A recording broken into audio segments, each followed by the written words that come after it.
Welcome to the Age of Fission radio show with your host, Lonnie Clark, where we learn to accept living in a world transformed by Fukushima. Monday, Wednesday, and Friday from 8 a.m. to 9 a.m. Pacific Standard Time here on UCY.tv, we relentlessly engage every ear that listens. We share information about the facts of radiation and the nuclear industry. We discuss vital current events and explore the roots of social engineering that has caused so many of our beloved friends and family to intentionally ignore the most critical, catastrophic event in human history.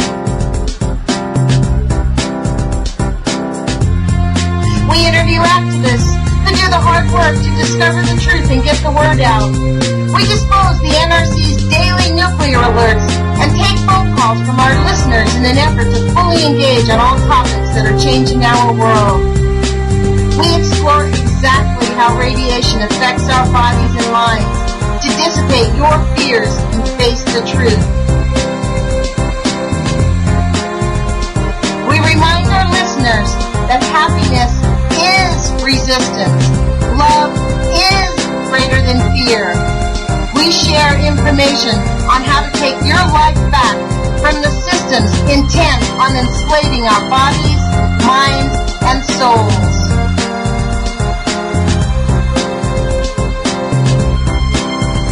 The Age of Fission radio show will create a venue that all will choose in order to actively engage to save our planet from the ravages of greed and indifference.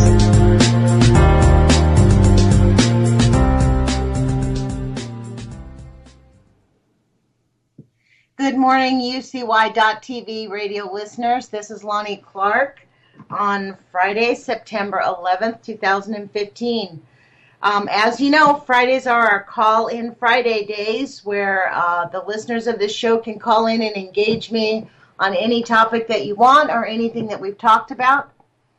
The call-in number is 718-717-8296. I don't really have much prepared. I did bring up a bunch of items from the news, the quote news, that we can discuss.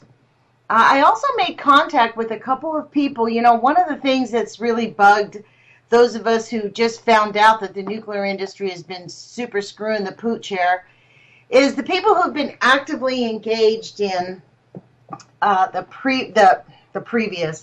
anti-nuke movement. Those people who have been really active for the last 10, 15, 20, 30, 40 years. And it's kind of astounding that they have made no progress. And frankly, it really speaks to the fascism that actually happens. But fascism does not happen in a bubble. It happens because people cooperate with it. Yesterday I put out a quick rant on my YouTube channel, Nuts for Art, NUTZFORART, about, I saw an RT article with Chris Busby talking about, well, they should have really been prepared and really softballing it. And I was like, what the fuck? Like, what are you talking about, dude? Like, those people in Japan are just going to be freaking toast. Like, there's more water coming their way. It's obvious that Fukushima Daiichi was overwhelmed. The so-called pumps, he said something, this is what really got me. He said, the pumps, they should have had more pumps there. Like, really, how many pumps do you need to deal with a typhoon of that magnitude? I think you would have needed like 100,000 pumps. When he said that, I was watching the video, I actually laughed to myself out loud. I thought that was hilarious. I made a comment to him. He actually did respond. I think he might be willing to come and interview on our show, in which case I'd really love to talk to him about this issue of social engineering. Because this is really, it's not the nuclear lies, it's the social engineering that really gets to me. Like, it's the fact that people are cooperating with it. We have 500 people running the fucking billions of people on this planet because of social engineering. Because people, like Chris Busby, you know, I've gotten into an argument, many arguments with Kevin Blanche. And, you know, he did soften up a bit about her for a while there. With Dr. Helen Caldicott, who I revere and admire very much. I don't think she's a paid shill. I don't think she's a multimillionaire. and she's made millions and millions of dollars. She has made some money, but she's not a multimillionaire. She's well off. People are entitled to be well off from their hard work of their life. I don't resent that at all. There was some argument because she wouldn't allow people to talk about Fukushima at her scientific symposium that happened last year that the Post-Ignorance Project went to. And for me, I did not expect it to happen because it was a scientific review board of nuclear weapons.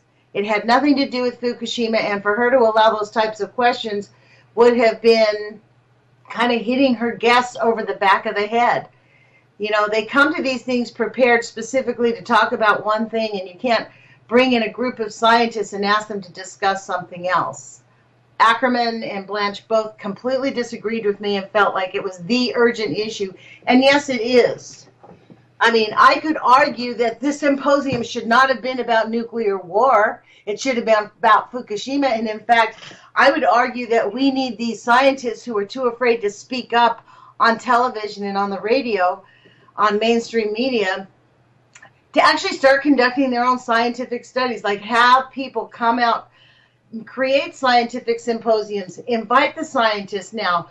We don't have to wait for 15, 20 years like we do with Chernobyl. I mean, we know what they're up to. We know the harm they're causing.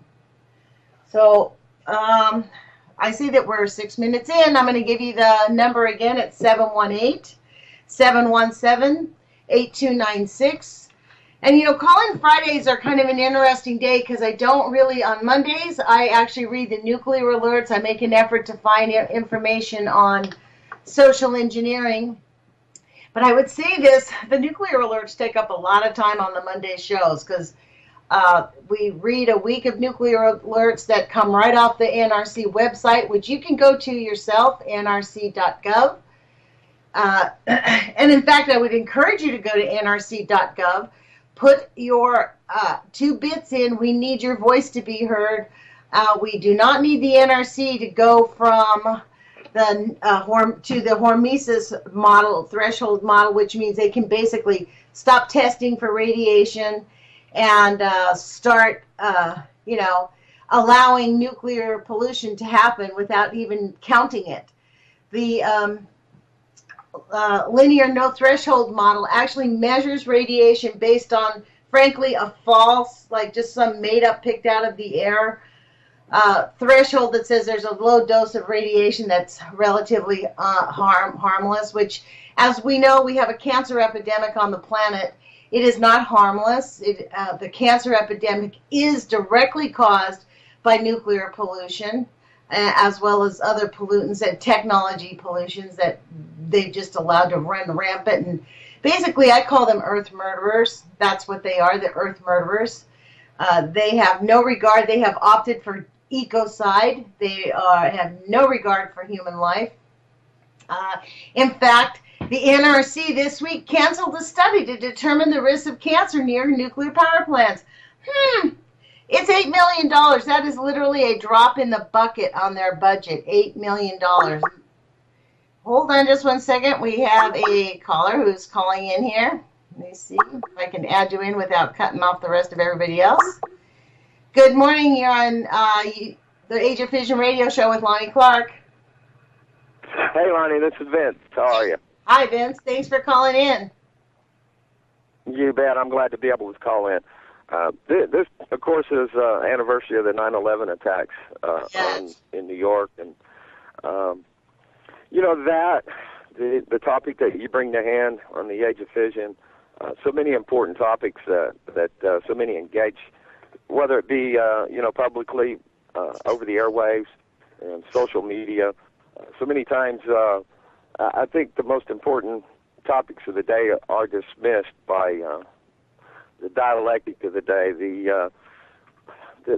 that's just, which is fed through the television and the other media. That's social engineering, Vince. That's the point of social engineering. Like, shiny ball, look over here, don't look at what's really going on. Like, even the 9/11 discussions, frankly, right now, I find them completely repulsive. The whole, we need to honor the dead by indicting Dick Cheney and George Bush. That's what we need to do. That's what I think. Well, that time has passed, and it'll never come. Of course, the evidence was gathered and shipped overseas and melted down, destroyed. What little evidence probably would never stand. But the idea, the realization of the world that we live in today needs to be addressed. And, I started out several years ago what I like to call a voyage of discovery. Fortunately, I was going to say unfortunately, but fortunately, I'd say I've had to call myself on some of my ideas and notions. If it's, oh man, there's just so much to say here. We have an hour really. Okay. I don't cut anybody off, Vince. You can talk and clear. You can say what you need. Okay. With being able to properly address a subject, and thanks to Walter for introducing me to the trivia method. So many people that I've met, and as sad as Facebook is, I still got to give acclamation it for all the bringing together it has done of people with even with different ideas, that people have been able to come together and have an honest discussion of what's going on in the world today. We see throughout history we've been fed the same lies, and the same tools have been used. Today religion is the topic of the day that's being fed to us. If you're a heretic if you go against these ideas that even from 9/11 that it wasn't attacked by these Muslim extremists. There's just no way that an honest examination, put aside your religiosity, your and that's not even just a belief in God, but science, as Jules has pointed out so well, that science is the religion of the day, and you're a heretic to go against science, and these people are nothing but whores. They're paid for, bought and sold daily, and I think that gives whores a bad name, to be honest. I think it gives whores a bad name. I mean, in my view, that is I actually feel like they are mass murderers. They are people who actually really don't care about humanity and have lost their. I think that's really the key, and I think that was the plan of 9/11, is to make people lose their humanity, to really put people in such a state of panic that they are willing to do anything and believe anything. I think so. Yeah, and whores are probably more honest than anybody. So, no disrespect to whores. Okay, good. I stick up for them. I think they're all right. Well, I had a fella in chat, and you know what, Lonnie, you've never come over and visited us in chat. You would be most welcome. You're and I posted this, that by popular acclaim, you're one of the best news shows at UCY, and you certainly are. People in chat love listening to you and discussing your talk. I looked at the chat. I haven't really. You're going to have to call me up when I'm not on the radio and give me a little lesson, because I haven't figured that. I'm a little bit technology challenged, right? So I haven't really. I saw, but I haven't been able to figure out how. I've heard other hosts do the chat and have the radio show. That was kind of sweet, but I couldn't figure out how to do that. So. Okay. I have joined in on the chat. I just haven't commented. I've been there. I guess what you call stalked it, I guess. That's what that's called. Well, I will inbox you after the show, and I also set your post Monday, Wednesday, and Friday. So on Wednesdays, when you have your guest, if you'll inbox me or tag me in a post, you usually don't post your guest or anything beforehand. But if you would like to, on Mondays, include your topics for discussion, I would be happy to include that into the post. And that's a great idea. So everybody has a heads up. Things that I haven't thought about, because honestly, this is all such a new venue to me. I haven't really thought about it. And I don't really like to announce the guests ahead of time. I talk about them on Mondays, but I really, in case something happens, I don't really like to talk about it. I really want it to be 100% confirmed until I talk about it on that Monday, when I've already talked to them and confirm they're going to really be there. So Well, you're one of the best off-the-cuff hosts that we have here at the network. I do see that you're very free-flowing and concise with your information and the points that you bring to hand. So you're doing a fantastic job. You're a natural, definitely a natural. thank you so much. That's a very big compliment. I really appreciate it. It's ironically, I think I told you this. I've gone back to college and I'm studying. I'm going to get a law degree actually. But when I did my, they did give you these little aptitude tests.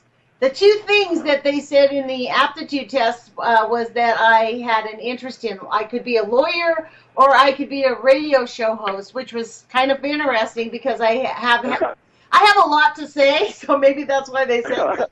But the reason I actually never pursued it is because I looked into how much money they get paid, and man, those people are mostly broke. Like, I'm not interested in changing careers to be broke.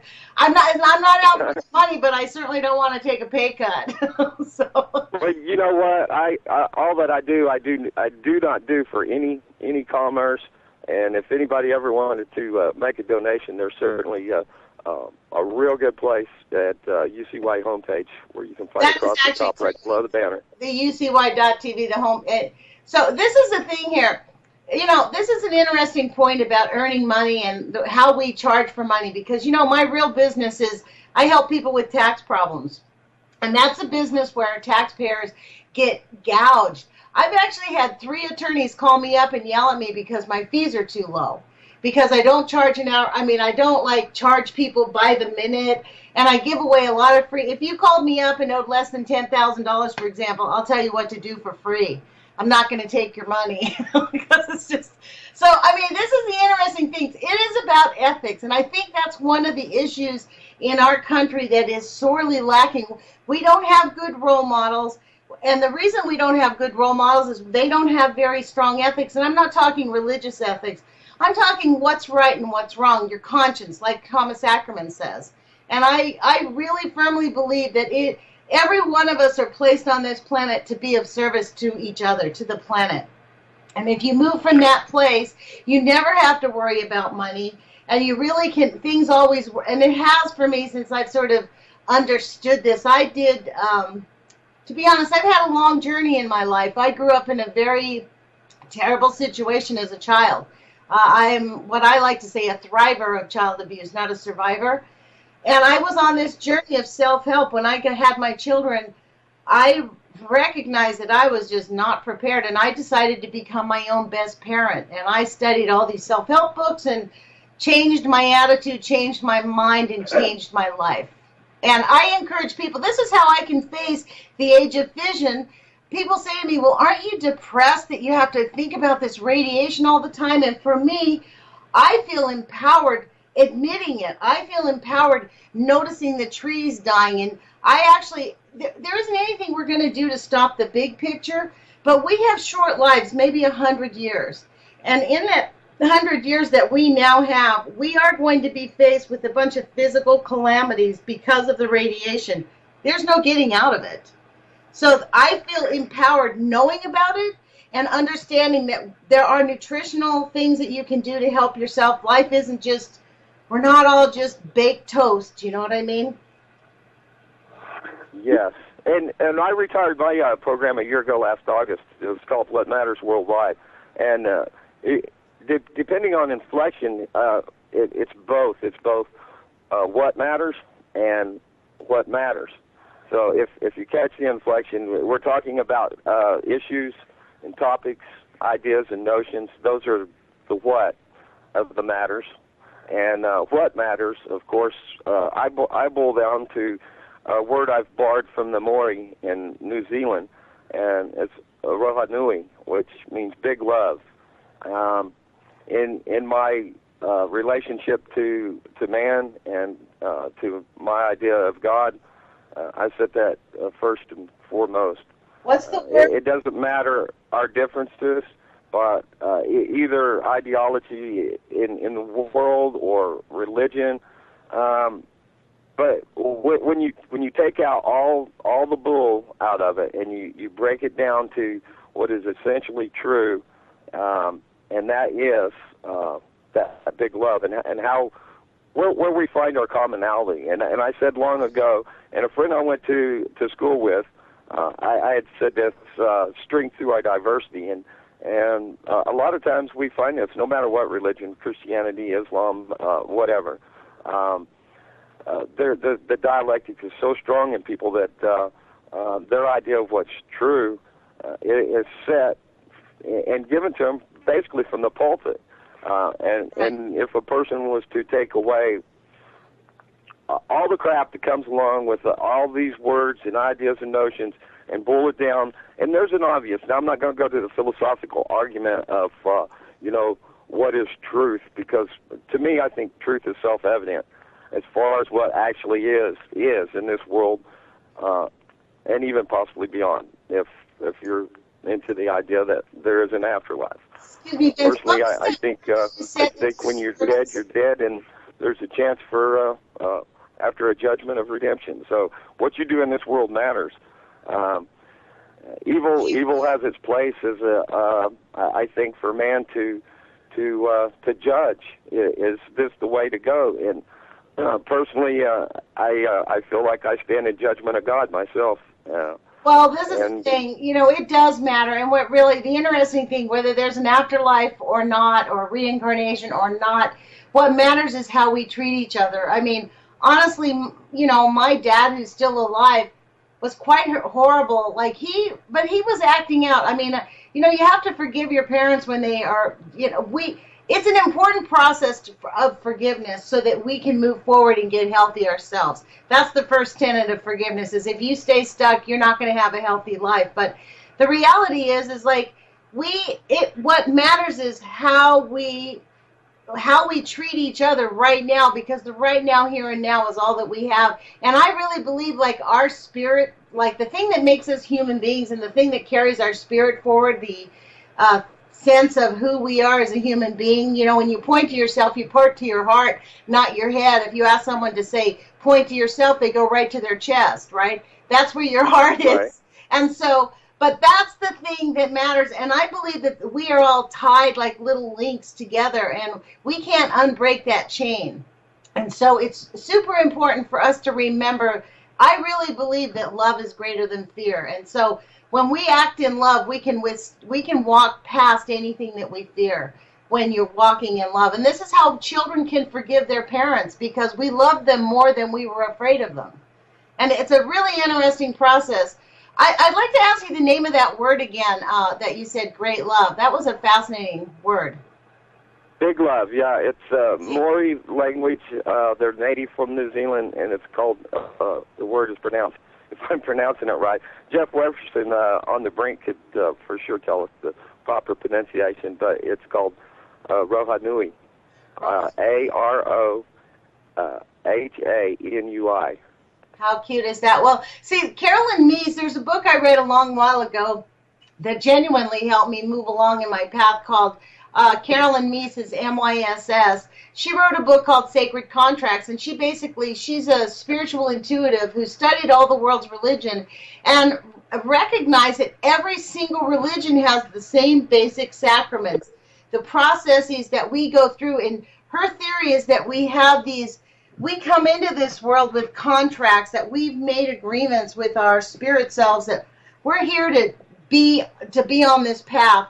You have a choice. The free will is whether how you handle it.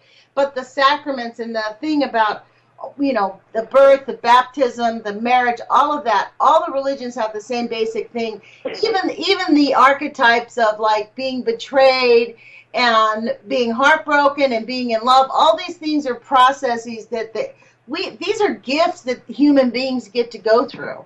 And this is why I refuse to give up. I mean, honestly, one of my commenters on my YouTube channel said, isn't it too late?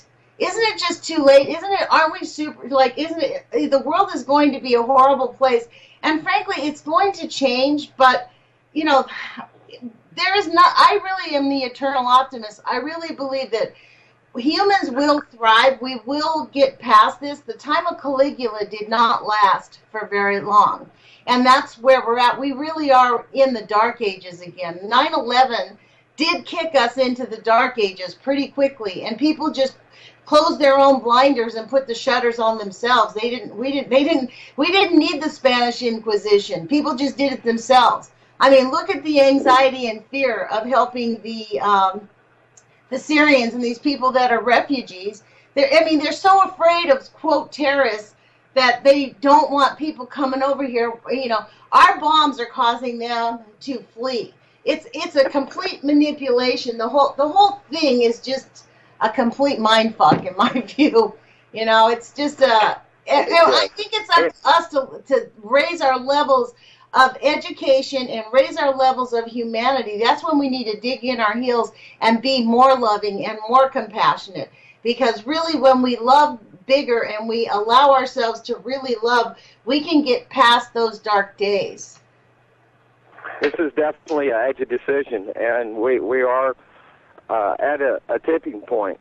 We can either be completely submerged into these dark ages, or we can move ahead in love and light, and with an understanding of what it is to be free. This choice that we make, that is to live right, to live good, or to accept and compromise for evil in the world.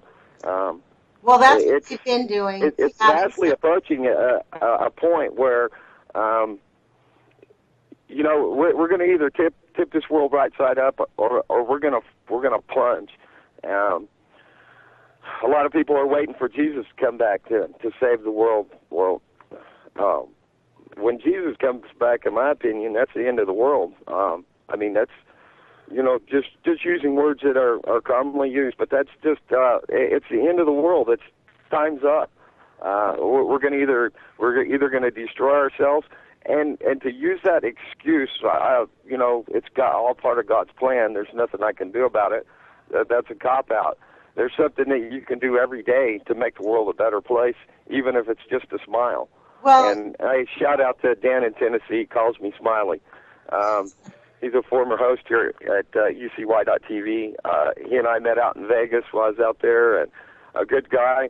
I've spoken with many of our hosts and many of our chatters on the phone line several times, and you know, we're real people here.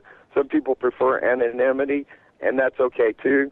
And others like myself, I set out to really kind of archive my myself, my thoughts, your journey. You know, who I am when I entered into the Ethernet. So yeah, I actually thought you might have had a radio show here, because I heard you on another radio show talking about something, and frankly, since I found this radio station, it is probably the only thing I listen to, because while nobody here is a, quote, paid professional, the ideas here are completely fascinating and well-respected. I may not agree with everything, but it's a really fascinating venue, and frankly, I'm thirsty. I'm probably, as so many people are, we're thirsty for non-corporate ideas on people just reporting the news and responding in a rational way, in the way that they view it. And I think that this whole venue, frankly, is kind of cracking the mold. And for that, I seriously really appreciate it. I mean, it's a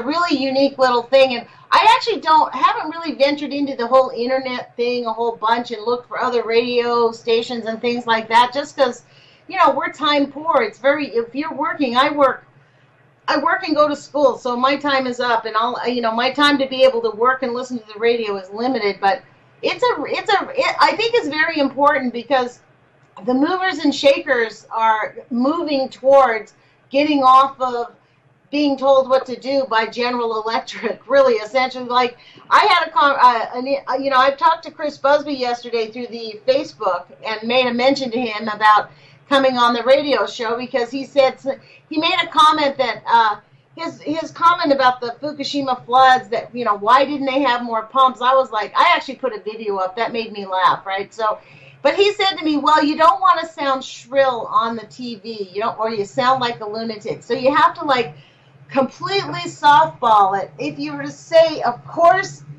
it's flooded in Fukushima, of course they should, I personally think it was they were waiting for this typhoon to happen. They wanted it to happen. Are you kidding? When they saw the typhoon coming, they probably spent a week loosening up all of the bolts on all of those tanks. You know what I mean? It's an outrage that we live in a world where they really honestly have no regard for human life, where ecocide is the option. It's unbelievable. I spend almost all my time listening here at UCY, unless I'm off doing another research project or something, or bringing some information together. And Jules is probably one of the biggest influences I have as far as the information that she brings forth every morning. Wow. And she refers to, mad science gone mad. And this goes back to the idea that, man, well, let's see if I can put it into words. But there are those among us that feel this idea that they are as God, and that they want to engineer this world, recreate it in their own image, as Jules says. Yeah.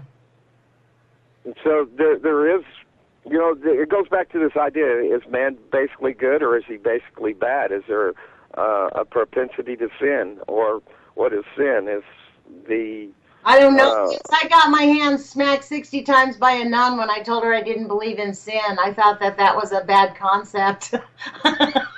Well, that's not from her. That's from me now. The word sin is, and I would have to go back to some of my own ideology to further define that. But I try to communicate more these days with a non-aggression. Not. And sometimes it's really hard not to say "you stupid idiot" to somebody, but right. Once you say that, then of course they're not going to listen to anything else you have to say, and there's no discussion. I don't debate.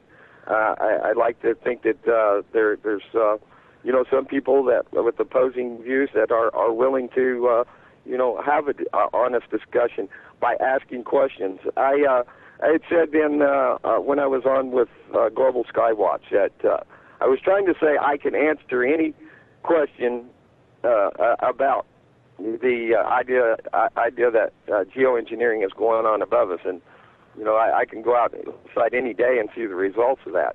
To me, it's quite obvious. But as I was trying to say, I answer. I was saying I ask, and that's what I do. I ask questions more than anything.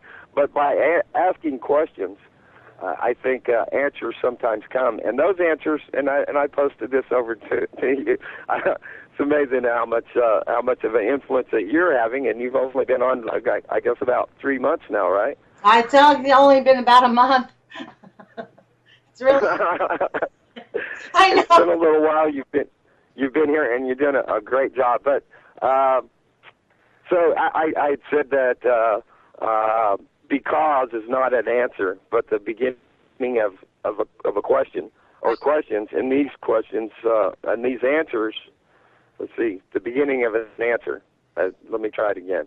Because is not an excuse, but the beginning of an answer, and answers need to be, or a question, I can't even say it. Beginning of a question, and questions need, I'm not even saying it right. Anyways, question the answers that you get. That's what I'm trying to say. I get exactly what you're saying, and I've heard that, and put another way, like in rhetorical writing, one of the things they teach us is when you use the word because very often, what comes afterwards is not really entirely the truth. It's not because of something. Because is like really more of a question thing.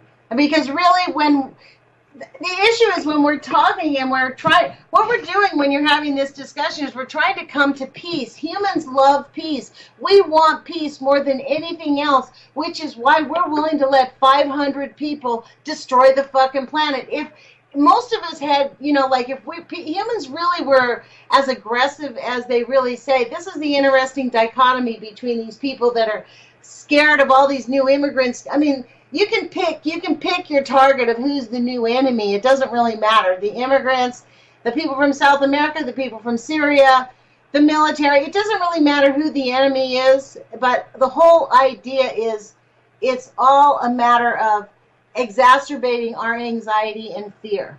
and having us live in a state of fear. And once you can drop the state of fear, then you can come at people. This is how when we did have these world wars, people came back together afterwards because they weren't afraid of each other. They realized that they were just all so beat up, like, for God's sakes, we need to start somewhere.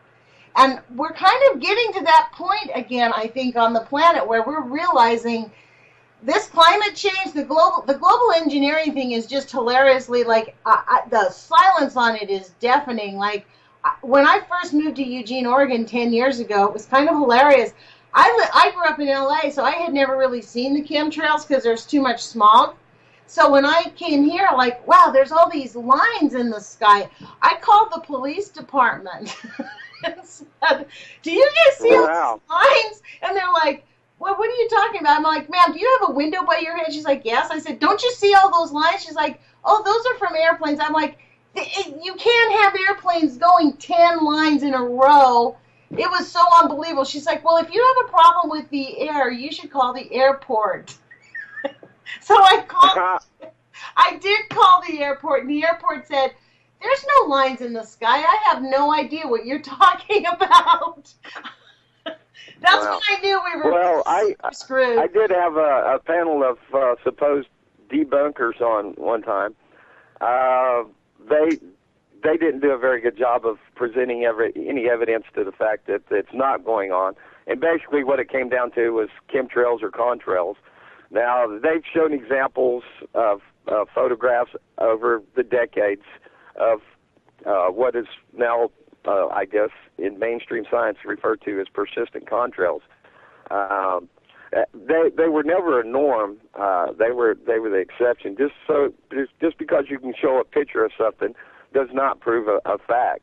You know, you can the same with audio. You could take excerpts of audio and have me say any sort of thing because I kind of ramble at times. But anyways, pictures doesn't prove anything as far as trying to make the statement that, hey, they've always been happening. Well, I would say they've probably been experimenting for a very long time, and we know that seed clouding has gone back as early as the 1800s, and more famously, of course, 1940, I think it was 48 in upstate New York. But anyways, it has been going on, and it goes right on back to trying to recreate creation in man's image. And the idea, you can see, predictive programming in movies, all different types. One that comes to mind right now is The Fifth Element, Bruce Willis. And, the evil villain, he wanted to destroy everything. And this can even go back into ancient religions of India, what is that? Is it nirvana? Just a state of nothingness? Yeah. But that wouldn't really coincide with the idea that the evil in this world wants to destroy everything. I think there's it boils down to the person's heart of right or wrong or good or bad, and a person eventually chooses, whether they're going to be good or bad, good or evil. And if you stand in opposition to good, then that evil is expressed by destroying. You can see the character of man and the evil that they do, where all they want to do is destroy. It's like a guy in a relationship. Well, if I can't have you, nobody can, and kills his wife or something like that. And it's just a further expression. You know what? All of that, though, is all about massive insecurity. This is what I mean. Like, love is like the healing power. It's the salve that cures all of that. And, and frankly, those movies that you talk about, they are a huge part of the social engineering. I personally call them mental barf. I actually would never watch anything like that. Like, I just won't even sit through 5 minutes of it, because they're meant to put ideas into our hearts, not just our brains, but to incite that anxiety and fear. And frankly, what we really need to be focused, if you've ever gone into the deep, deep forest, after about 15 or 20 minutes, there's a certain element of calm that comes over the human spirit. And it's because we really begin to meld with that energetic vibrational energy of peace that happens, and the kind of the universal happening inside the forest. And I grew up in LA, and I'd never really been to the forest till I came here. And when I came here, it really hit me like a ton of bricks. And I'll tell you what, I really believe that that's our moral duty right now, is to resist the mental barf. Like, we really need the same thing, like propagating the fear and the anxiety, the feeling of, like, this is why I'm kind of really big on, I think it harms people to call people names. If you have an issue with someone, talk to them directly and work through it, because honestly, like, these people that, like in the nuclear industry, for example, we have a whole set of people who have just been brainwashed to believe that the radiation, that the cancer is just, that's an acceptable form of death, that we can overcome the cancer. Yes, radiation might cause cancer. It's not that big a deal because we have modern medicine to overcome it. And frankly, the disconnect from the harmony of life is what they're being trained to accept. It's Yeah, this type of radiation is not good, and even natural radiation is not. Well, you made the point before on your program that there is a difference between the naturally occurring and this splitting of the atom and so forth. As far as this fission is not a natural occurrence. And then you go into the idea of evolution, that radiation causing, and they've done, I don't know how many generations of fruit flies. Always radiation is a detriment. There's never any new information added as far as a progression in evolution. So this idea of what's that word for radiation as a benefit? Hormesis. Yes, that could never ever be true. No. And true science and experimentation has shown that. Well, this is the comment I said, to Chris Busby on Facebook. Like, our world is really in for a bad place when scientists cannot honestly speak their mind, because it's kind of like the media. This is why we're so super screwed. The fourth arm of our government is the newspapers. We really demand facts and the truth and honest reporting. And when the Supreme Court basically said that you can lie on the television and make people believe that that's news, that's when really the acts of fascism really came down in our country. Because really, what we really need, we cannot make progress. You can't make progress under a pack of lies. And in fact, it's self-abuse to just accept it. And this is my thing. This is why I think as people learn to love themselves, self-love is probably the most important factor that we have. We have been trained by our culture to just denigrate and hate ourselves. And all that does is keep us to be quiet little sheeple. I guess that's the word that people have made up. But, really, honestly, it's about not acknowledging our own power. Because imagine, we have billions of people on this planet. If every single person on this planet really loved and honored themselves and refused to be violent, because violence is an act of self-hate. Even if you perpetrate it towards other people, it's towards yourself also. And the Native Americans, many indigenous types of people understood that, because you can't have small groups of people with people working in a world of hate, right? But part of what's kept us apart is this lack of self-love, and it's so this is the issue. They have made it. It's the social engineering to make it so complex. It's not an easy ball of wax to unwind. We've got this big knotted mass of yarn that we're trying to unwind the string, right? And I don't know about you, but I feel a sense of urgency, because the radiation, 4 generations from now, more than 50% of the people it is probably a known fact, will be sterile. More than 50% of the people will be sterile if they make it out at all. If you look at what happened in the studies in Chernobyl, it takes up to 4 generations for the impact of radiation to really hit us. In the Bikini Islands, 3 out of 4 children are still born with birth defects to this day. And nobody is tracking it. Nobody's talking about it. In fact, in their culture, it is considered very bad. Like, it's socially unacceptable. You won't get yelled at for talking about it, but people will shy away from you. Nobody talks about the radiation effects.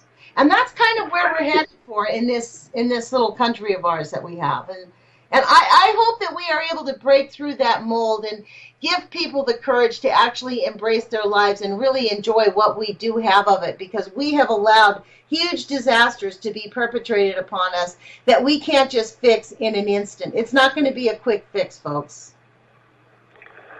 No, and unfortunately, most people in this world are so caught up in the aspects of everyday life, providing for the future. Even when they see some of what's actually going on, it's like, well, there's nothing I can do about it, and all I can hope for is, my kids will live through, and perhaps it'll be a better day one day. But that's not going to happen as long as there's the idea that well, there's nothing I can do about it. But there is, and it begins with dialogue. And that doesn't mean debate, because I think debate is just another tool to add to the division that goes on amongst between people, one another. And when you're trying to defend an idea, your ideology, your notions, your religion, or whatever, your political system, it just furthers the gulf between the people trying to have an honest discussion. So I set out, like I said, in 2011 on the internet. When I discovered the internet, I was like, wow, check this out. And I learned a lot of new things. And I learned that the best way to have a honest look at what is to go to the extremes and search out people that were as far from your ideology as left or right, and compare it to what it is you think you know, and compare what you know or think you know to what it is that these other people might be saying. But, that takes a generous soul. I mean, I have to say, from my own experiences, I watch the mainstream media in an effort to, understand what's being propagated against, so I can understand what my neighbors are saying, honestly. And I have a really hard time listening to Fox News and MSNBC. I mean, I spit nails, to be honest. They consider each side. One side's, quote, conservative, which I don't call those people conservative. They're spendthrifts. And the other side is, quote, liberal, and I don't call them liberal either, because there's no way. They're pretty much fascist. So it's really, I find myself spitting nails. And that exercise of allowing yourself to listen to people who you don't agree with is a really great exercise in self-love. That's what for me, it all comes back to that same message. And I think, when Jesus told us that, you are me and I am you, that whole idea is that we need to love ourselves and treat each other with the same kindness and love.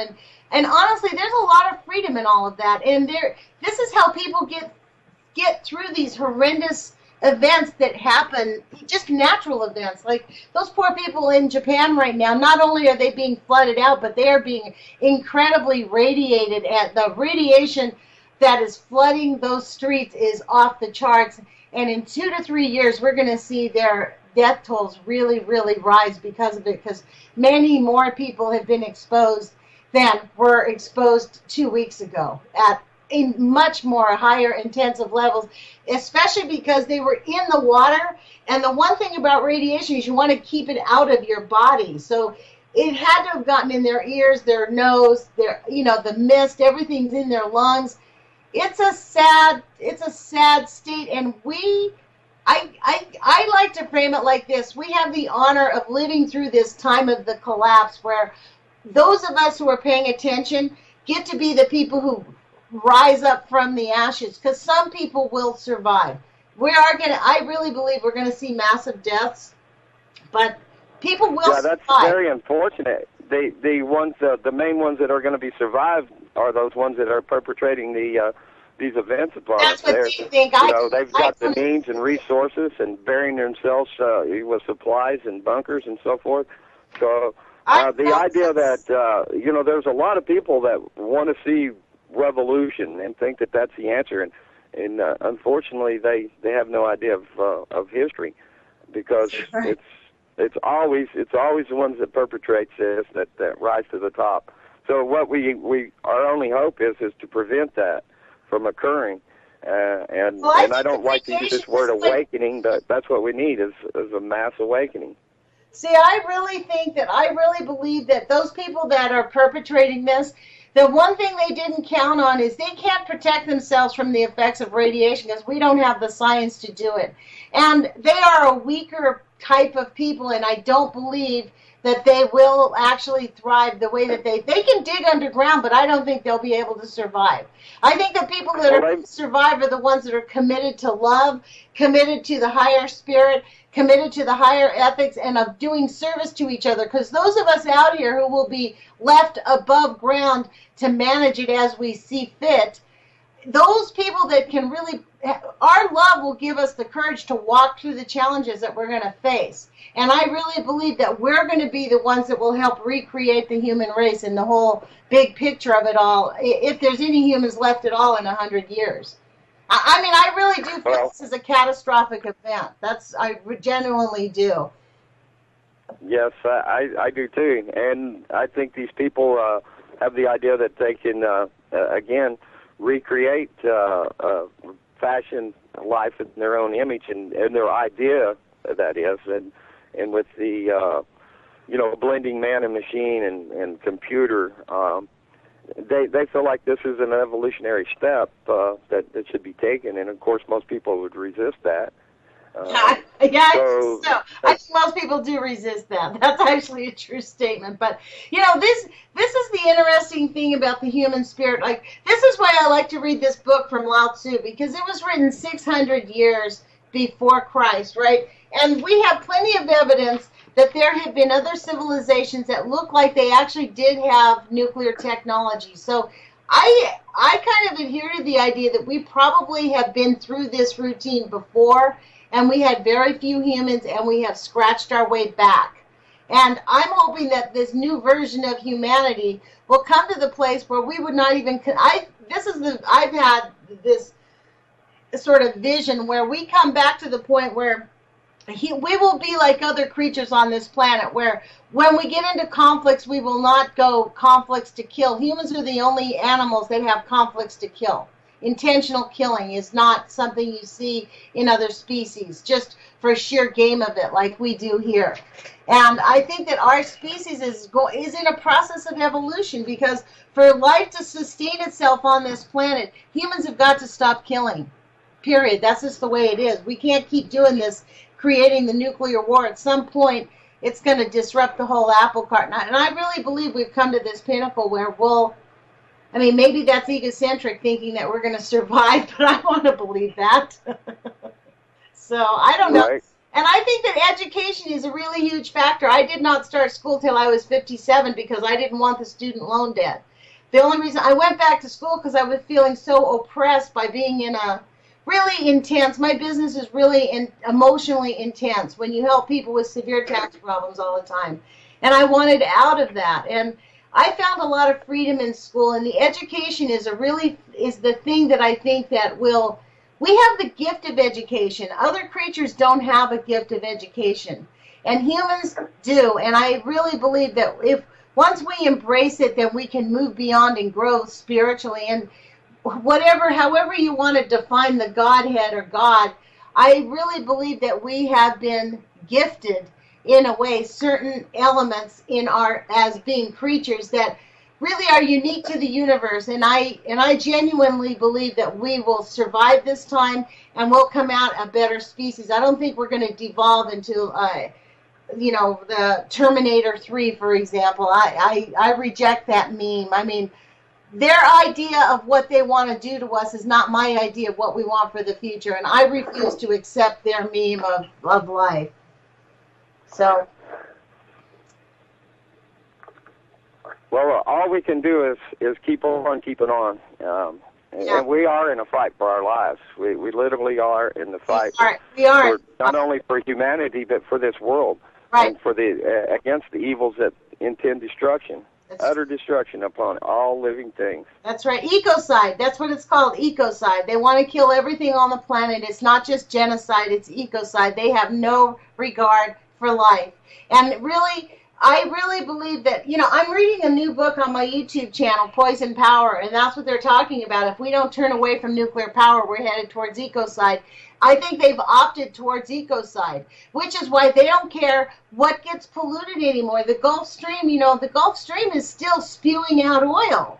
I mean, the Gulf has not been fixed. There's the 6 million people in Colorado. I mean, in Nebraska, 6 million people in our country are now getting 98% more uranium, over 100 times more nitrates. That is not something that is going to cause no effect.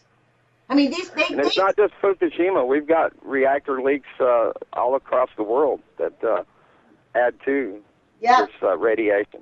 That's right. It slips me right now. The name of your YouTube channel is Something Art. Nuts for Art. It's NUTZFORART. Nuts for Art. That's right. That's for art. Yes. Nuts for Art. Yeah, and I read. I started reading these books because I think people need to get the information out, and people don't read books. So I decided, it started because one of my subscribers said he was too sick to read the book. I got another book by John Goffman called Population Control Through Nuclear Pollution that was written in 1971 or 72. And I bought it on Amazon for $8. And ironically, if you go to Amazon, guess how much the price is? $999.11. Wow. I think that's a good thing you're doing, because probably a lot of people like me, I get tired of wearing my glasses, so reading kind of gets, kind of headachy in a way after a while. And I enjoy audiobooks, and being able to have somebody read is a great work. So kudos to you for that. You can go to my YouTube channel and look up. I have one of my playlists is the title of that book, Population Control Through Nuclear Pollution. I think I put up 58 videos. I read for 10 to 15 minutes.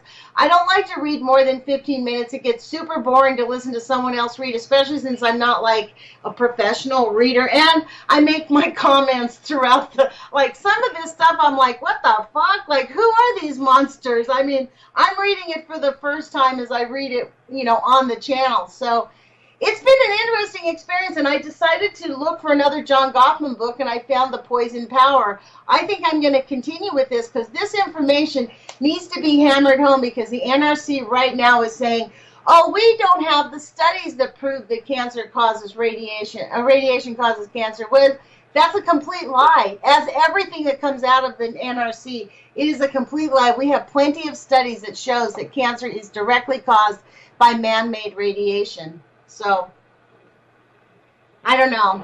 Well, Vince, look, we're at 8:57. I think we just have a minute left. I really appreciate your phone call and your conversation and your kind words. I actually heard you on another radio show, and I really enjoy your thoughtfulness and your thought processes. It's extremely humane, and I think that this is probably one of the biggest benefits of UCY.TV is it gives voice to people who still are completely in touch with their humanity. Because this is what we need. We need to edify each other, lift each other up, and remind each other that we are all human beings that love each other. And I really appreciate your place. Thank you, Lonnie. And thanks, everybody, for listening. Nuclear Hot Seat is next, by the way, with Liv Halili, right here on UCY.TV. Anybody listening, you're welcome to come to chat. You might find yourself offended at one time or another, but UCY.TV/chat. Join in the conversation, and I will. Maybe at one point we can come to consensus. That's actually really great, and thank you for mentioning Nuclear Hot Seat, a valuable, valuable radio show.